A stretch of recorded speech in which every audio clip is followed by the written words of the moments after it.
You know, when you look at a beautifully designed piece of clockwork, there's this like underlying assumption of purpose. Every single brass gear, every spring, every little ticking mechanism exists to move the hands on the face, right? It's engineered for an outcome. Right, yeah, it's pure functional elegance. Mhm. The complexity serves a direct result. Exactly. But imagine opening up a pocket watch, and inside there are thousands of years. They're spinning flawlessly, they're oiled to perfection, they're humming with energy. But you turn it over, and there are no hands on the clock face. So the machine is just running to run. Running just to run. And that is exactly what we are doing to our brains with modern productivity culture. So, welcome back, learner. For today's deep dive, we've got a really fascinating stack of sources, a collection of deep analytical essays and articles exploring this modern obsession with optimization culture. It's a huge issue right now. It really is. Our mission today is to figure out why the very tools designed to save our time seem to be, well, completely eating it alive. Okay, let's unpack this, because what we're really talking about here is a phenomenon called productivity porn. Right. Which is just the obsessive consumption of efficiency content. We're talking about watching hours of those, like, study with me videos, building incredibly complex note-taking architectures, obsessing over billionaire morning routines, and doing all of this at the expense of actually producing anything. And you, the listener, you might actually feel this in your own life right now. You know, you might feel like you're constantly busy, surrounded by these surgically precise suites of apps, color-coded calendars, task managers. Oh, yeah. Yet you're haunted by this nagging sense of stagnation. Because this industry, it promises to liberate you from the intense pressures of modern life. But the sources reveal that it actually manufactures a state of permanent preparation. Permanent preparation. Exactly. You are endlessly getting ready to do the work, but the work never quite happens. Okay, but if it doesn't actually result in us getting more done, there has to be some sort of psychological trap keeping us hooked on it, right? I mean, nobody intentionally spends 3 hours categorizing a to-do list unless their brain is getting a reward for it. Right. We have to understand the mechanism here. Why do we consume it if it doesn't work? Well, it comes down to what the sources call productive displacement activities. To understand why we do this, we really have to look at how dopamine functions in the brain. Okay. Dopamine is often misunderstood as just a pleasure chemical, but it's really a motivation and anticipation chemical. It rewards you for taking steps toward a goal. Right, it's what pushes you forward. Exactly. But engaging in actual meaningful work, like writing a difficult first draft, solving a complex coding issue, making a high-stakes decision with incomplete data that is incredibly anxiety-inducing. Oh, totally. It's messy. It's uncertain. You might fail. But reading a repackaged efficiency book, or watching a curated workspace tour on YouTube, that gives your brain a dopamine hit that perfectly mimics the feeling of achievement. It is a highly sophisticated substitute for the anxiety of actual messy production. So it's essentially a chemical trick. It's like window shopping for success, you know? Yeah, that's a great way to put it. When you check off a subtask on formatting a document, or when you watch someone else efficiently organize their desk, your brain's reward center just releases the exact same dopamine as if you had actually finished writing a chapter or, I don't know, solved a hard problem. It bypasses the risk entirely. It's a highly sophisticated evasion tactic, and let's look at the tools themselves. People get obsessed with tweaking software like Obsidian, which is essentially an app that lets you build a personal Wikipedia by creating links between your notes. Right. Or Notion, which lets you build these highly customized digital workspaces. Right. The brain vastly prefers organizing those links or color-coding a template because those are closed, controllable systems. I see. Because the actual work, that boring, sweaty act of creation, is an open system. It's inherently uncontrollable. Your code might break in production. Your essay might get rejected. But your beautifully tagged, highly optimized, personal Kanban board, you know, those boards with columns for to-do, doing, and done, Right. that never fails. It always looks perfect. Yeah. What's fascinating here is how you are performing the aesthetic of achievement, but you're entirely lacking the substance. Yeah. Ticking a box releases that chemical reward, completely tricking your brain's prediction error sister into thinking you're making massive strides in your career, when in reality, you just spent 2 hours changing the fonts on your dashboard. But wait, I have to push back a little here. Sure. Isn't planning a necessary part of the creative process? I mean, if I don't outline a massive project or organize my research, it's just going to be a disaster. At what point does preparing actually become procrastinating? That is the crucial question. Yep. And what the sources show is that it's all about the threshold of utility, planning is absolutely vital until the exact moment it becomes an excuse to delay execution. Ah. Because the dopamine hit from the aesthetic performance is so reliable, you start wanting more of it. Yeah. You start building increasingly elaborate systems to sustain that feeling of being busy and effective without ever actually having to face the terrifying blank page. And once the brain is hooked on that feeling, the systems have to get bigger to sustain the high. Which I guess brings us to the next major issue, when the system itself basically becomes your full-time job. Yes, this is what's known as the systemic complexity tax. People adopt these highly advanced methodologies to manage their lives. Take the Zettelkasten method, for example. What? Originally, it was this physical system developed by a German sociologist involving a massive cabinet of interconnected index cards to track thoughts and research. Oh, wow, like a literal piece of furniture. Exactly. But today, it's been digitized into a complex web of hyperlinked notes. Or to look at GTD. Getting things done. Right? Getting things done.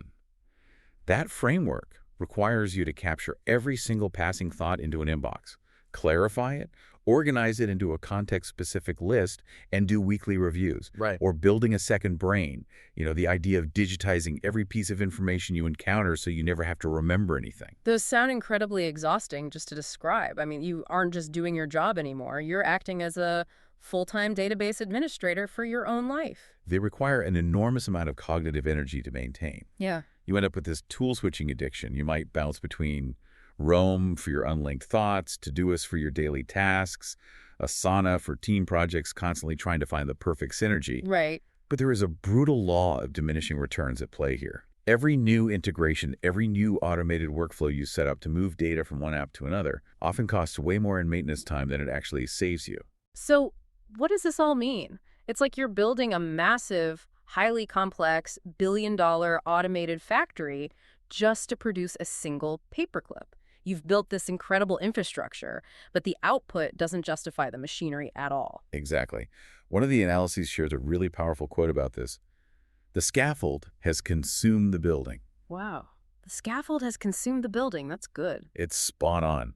People are spending more time managing their productivity system than doing the work this system was designed to support. The data shows that a simple, pen and paper to-do list often vastly outperforms a high-tech, multi-layered dashboard synced across Roam or Monday.com. Because the pen and paper doesn't require a software update. It doesn't need a metadata tagging strategy. It just sits there, basically forcing you to look at the actual work. Right, and the danger goes even deeper than just wasted time. When you elevate productivity from a tool into a lifestyle, the destination vanishes. What do you mean? Well, the optimized person becomes exquisitely efficient at racing through a to-do list, checking off boxes at lightning speed. But they never stop to ask if the tasks on that list are actually worth doing in the first place. I see. You might hit inbox zero every single day, but if you look back at the end of the year, you realize you didn't advance any of your major life goals. The system runs beautifully, but the destination was never decided. Okay, but if these complex systems are so flawed, why are they literally everywhere? I mean, someone is still making a fortune off them. The gurus aren't selling us these apps by accident. There has to be a very deliberate commercial architecture driving all of this hype. Oh, absolutely. Let's look at the economic incentives. The productivity industry, the app developers, the YouTube influencers, course creators, it is structurally designed to benefit from your permanent dissatisfaction. Manufactured inadequacy. Yes. Think about the business model of an influencer. They need to post a new video or a new newsletter every single week. But there are only so many ways you can tell someone to prioritize their work and focus. Right, they run out of actual advice pretty quickly. Exactly. So a person who finds a genuinely adequate, simple system and just gets to work, that person is a lost customer. The industry's entire business model relies on generating new dimensions of inadequacy. They have to constantly invent new inefficiencies, microscopic problems, just so they can sell you the solution. And the central sacrament of this whole genre, the thing they constantly market to us, is the rigid morning routine. Oh, the morning routine fetish. Yeah. The 5 a.m. wake-up call, the immediate cold plunge in a barrel of ice water, the precise 30 minutes of gratitude journaling before the sun even comes up. Right. But wait, surely waking up early and exercising has objective physiological benefits for your focus? I mean, science backs up the benefits of exercise and getting sunlight early in the day. Are we really saying all routines are bad? If we connect this to the bigger picture, it's not the habit itself that's the problem. It's the guru fallacy. The sources make it very clear that mimicking a solo influencer's highly ritualized morning is rarely an evidence-based driver of actual output for a normal person. What these routines really are is performative. Performative, like just for show. Yeah, there's status performances, it's identity construction for the camera. When you try to copy that perfectly curated morning, you are completely ignoring bio-individuality. Bioindividuality, meaning like the biological reality that my body and my circadian rhythm might be totally different from a 22-year-old fitness vlogger. Precisely. We all have different chronotypes. Some people are natural larks who peak in the morning, while others are genuinely wired to be owls, doing their best analytical thinking at, say, 11:00 p.m. Mimicking an early riser routine when you're a natural night owl actually degrades your cognitive performance. Oh, wow, really? Yeah, it forces your cortisol levels to spike at the wrong time. Hmm. And beyond just biology, it completely ignores the chaotic reality of an actual worker.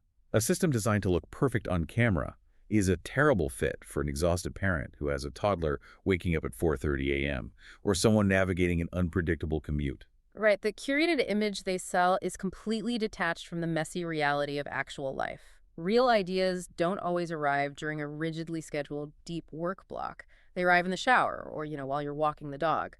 When we rigidly adopt these performative frameworks, we aren't finding efficiency. We're just playing a role in a theater of discipline. And by selling us this hyper-individualized performative lifestyle, the industry is doing something much more insidious than just wasting our time. It actually warps how we view our fundamental human needs. How so? What's the collateral damage there? It creates a profound distortion of the human experience. Productivity culture, in its extreme, completely pathologizes idleness. Pathologizes idleness. Yes. It cannot tolerate time that isn't being leveraged for future gain. So, sleep is no longer just rest. It becomes a recovery protocol or a performance metric. People wake up, check their smart rings or their watches, and feel genuine anxiety if their sleep score isn't high enough. They worry that their low score means they won't be optimized for today's work cycle. Oh, that is so true. It turns basic human functions into a pass-fail test. Like a weekend hobby like painting becomes a side hustle in waiting. Vacations are reduced to recharging strategies so you can just be a better employee when you return. We instrumentalize every waking moment. We apply a severe quantification bias. Hmm. In sociology, there's a concept called Goodhart's law, which states that when a measure becomes a target, it ceases to be a good measure. Right. Because you can only manage what you can measure in these apps. The system systematically overvalues countable things, emails processed, words written, tasks checked off, but it completely ignores the unquantifiable things that actually produce real value. Like what? The slow cultivation of judgment, the maintenance of human relationships, the quality of your attention, or just wandering curiosity. Those things resist being tagged in an app, so they just fall through the cracks. It's terrifying because this mindset shifts the blame entirely onto the individual. Think about it. Like if you're burning out in a toxic, understaffed office, blaming yourself because you didn't color code your calendar correctly is like trying to bail out a sinking cruise ship with a color-coded teaspoon. Yes. You're sitting there thinking, if only I optimized my teaspoon technique, the ship wouldn't go down. But the teaspoon isn't the problem. The massive hole in the hull of the ship is the problem. That is a perfect analogy. Yeah. And it points to a major critique within the sources: the privatization of structural problems. What we often experience as a personal productivity crisis, that feeling of overwhelming demand and insufficient time, is usually an economic or organizational failure. Wow. A worker who is drowning in back-to-back meetings, fighting a massive inbox, dealing with workflows that demand constant availability. They are not suffering from a lack of system sophistication. They don't need a better Notion template. They're suffering from a broken corporate structure. But the industry tells them it's their fault. It redirects all that frustration away from the broken environment and channels it into a futile, individualized quest for personal efficiency. Exactly. It serves as a highly convenient smokescreen for poor management. It intensifies your guilt, telling you that if you just read one more book on time blocking, you'd finally be on top of your impossible workload. Yeah. It makes you the architect of your own burnout. Okay, here's where it gets really interesting. How do we actually escape this trap? Because if the gurus are selling a fantasy, if the systems are too complex and the culture is broken, where does that leave you, the listener? Let's strip away the hype. Do we just burn it all down? Should the learner, delete every app right now and go back to a chaotic pile of sticky notes? Well, not necessarily. Tools aren't inherently evil. And the sources are careful to point out that a simple, well-chosen system is genuinely beneficial.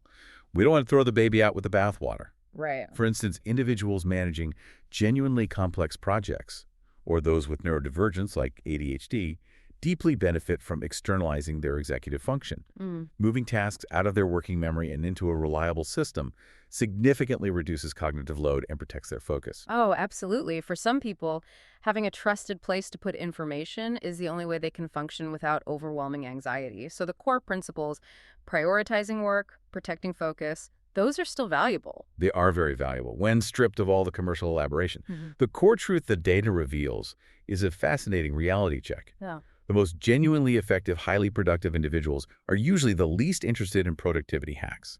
Yeah. They aren't spending their weekends watching tool comparison videos. They use simple, boring tools, often just a pen and paper or a basic text document. Yeah. Because genuine work stems from clarity of purpose and the fierce protection of uninterrupted time.